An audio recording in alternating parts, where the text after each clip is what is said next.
అందుకని ఈ రోజు మనం రాష్ట్ర వ్యాప్తంగా అన్ని కలెక్టర్ల ఆఫీసుల ముందు మన కార్యక్రమాన్ని మనం పెడుతున్నామని చెప్పి తెలియగానే నిన్న మీ అంగన్వాడీలందరూ కూడా అప్గ్రేడ్ చేస్తూ ఉత్తర్వులు ఇచ్చారు. అలాగే 5G ఫోన్లు చాలా చోట్ల ఇచ్చారు. ఇస్తూ మా ఉమామేశ్వర గారు మాట్లాడారు. ఏం మాట్లాడారు? శిశు సంక్షేమ శాఖ మంత్రి సంజయ్ రాణి గారు, మేము అన్ని చేస్తున్నాం కదా, మీరు ఎందుకని రోడ్డు ఎక్కుతారు, ఎందుకని ధర్నా చేస్తారు, ఒకటి మేము అన్ని చేస్తున్నాం, అందుకని అన్ని త్వరగానే చేస్తాం, అందుకోసం మీరు దయచేసి మీ ధర్నాన్ని వాయిదా వేసుకోండి అని చెప్పారు. అంతేనా? ఏం చేశారు? సెంటర్లో అభివృద్ధి కోసం మీరు ఎంత చేసినా కూడా చేయండి. అది గవర్నమెంట్. టాయిలెట్లు కడతారా? కట్టండి. బిల్డింగ్లు ఇస్తారా? ఇవ్వండి. లేదు చుట్టూ ప్రహరీ కడతారా? కట్టండి. అది మీ గవర్నమెంట్ కార్యక్రమం, మేమే కావడం లేదే. కానీ అంగన్వాడీల కోసం మీరు ఏం చేశారు? అది మా ప్రశ్న. గత ప్రభుత్వం 42 రోజులు సమ్మె చేసినప్పుడు మేము అధికారంలోకి వస్తే అన్నీ చేస్తాం. ఏం చేస్తాం? అన్నీ చేస్తాం. మీరు అడగండి అన్నీ చేస్తాం. దేనికోసం? అధికారంలో రావడం కోసం. అధికారంలో వచ్చిన తర్వాత సంవత్సరం దాటింది. మనం ఇప్పటికి అనేక వినతి పత్రాలు ఇస్తున్నాం, అనేక రాయబారాలు నడుపుతున్నాం. అయినా కూడా ప్రభుత్వంలో స్పందన లేదు. ఏమంటే 3 పార్టీల కలయిక కూటమి మేము ఇప్పుడే కుదురు పడుతున్నాం. 3 పార్టీల కలయిక ఇంకా కలవడం లేదు. అందుకోసం చూస్తామంటే కుదరదు. ఎందుకంటే అంగన్వాడీల యొక్క పోరాటం మామూలు పోరాటం కాదు. ఒక సీమల చుట్ట, ఒక తేనె చుట్ట, వాటిని కదిపితే కరుస్తారు. 42 రోజులు సమ్మె చేసినప్పుడు జగన్మోహన్ రెడ్డి భయపెట్టినటువంటి భయం మామూలు భయం కాదు. ఉద్యోగాల్లో తీసేస్తామని చెప్పి జీవో ఇచ్చి, ఆ జీవో ప్రకారం కొత్త పెట్టుకుంటే అప్లికేషన్ అని చెప్పి జీవో ఇచ్చాడు. ఆయన కూడా భయపడ్డామా? ఎక్కడ భయపడ్డామా? ఎక్కడ భయపడలే. జగన్మోహన్ రెడ్డికి సెంట్రల్ తెప్పించాం. జగన్మోహన్ రెడ్డి అంటే రాష్ట్ర ప్రభుత్వ ఉద్యోగులు భయపడేవాళ్ళు, కానీ అంగన్వాడీ వాళ్ళు భయపెట్టారు జగన్మోహన్ రెడ్డికి.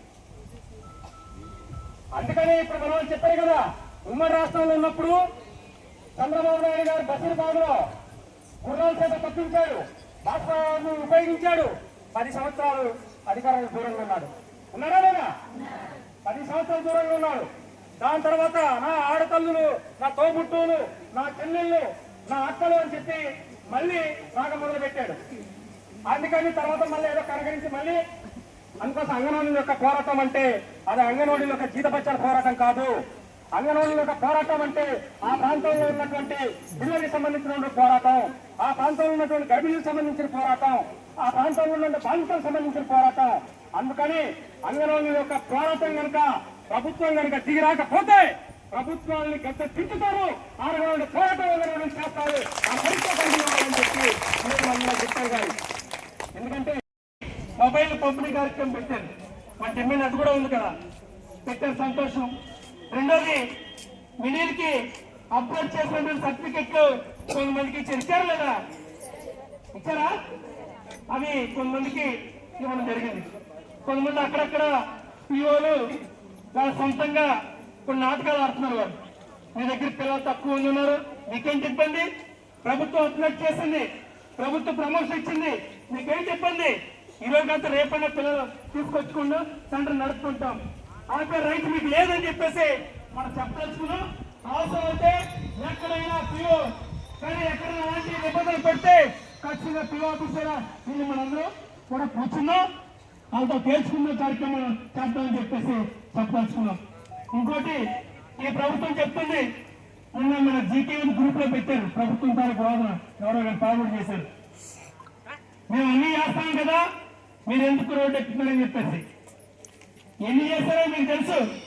అది కూడా జీవనందరూ ఎందుకు వచ్చారు, ఎందుకు ప్రకారంగా జాకెట్ ఇవ్వాలని చెప్పి దానికి రూల్స్ ప్రాంతం చేయలేదు.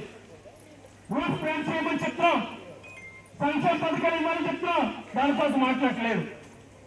ప్రీ స్కూల్ సంబంధించి అమ్మఒడి మాకు ఇమ్మని చెప్తాం, దానికోసం మాట్లాడలేదు.